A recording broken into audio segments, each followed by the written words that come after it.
ask you what your thoughts are on two things that I saw which raised my, more recently, yesterday, Julius Malema tried perhaps political opportunism to give this house opposite your residence. But what happened is that he was prevented from getting there. They pelted him with bottles. That's one incident.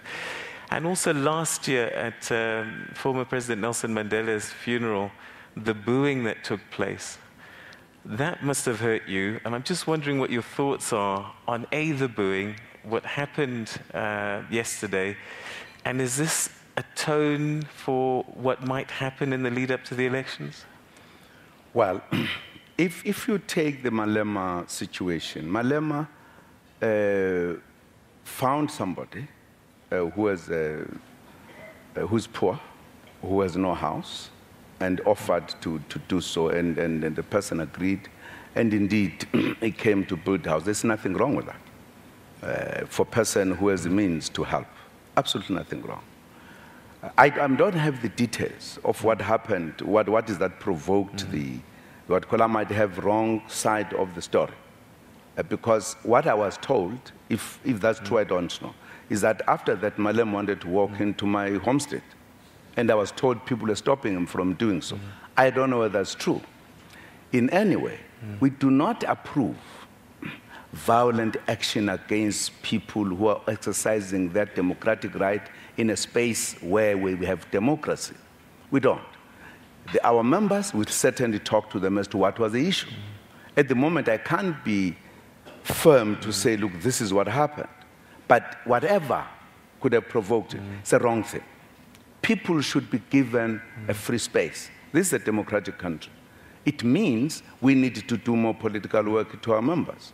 That if somebody is active somehow, don't interfere. Because on our own, when we do things, we wouldn't want people to interfere with us. That's a kind of belief we have as a movement. And that's what we continuously educate our own members.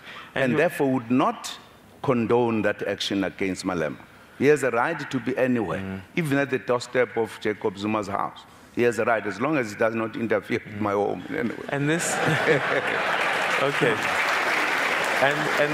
And the booing of Jacob Zuma?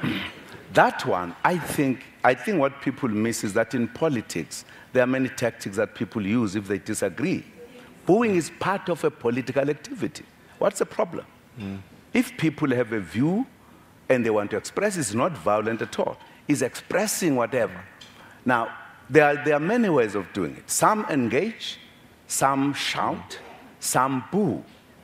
If, for an example, people were saying, well, Zuma must be embarrassed in front of these heads of state. Those heads of state have been put in their own country. It's a normal political exercise. But what it only in South Africa is going to be twisted and tweaked and be made as if it's a big thing. It is part of politics. Heckling in parliament, even the most civilized members of parliament, heckling is part of politics. Booing is part of expressing a particular view. And people may be wrong in what they are thinking because they've not engaged. So there's nothing. I was never worried about it. Okay. All right.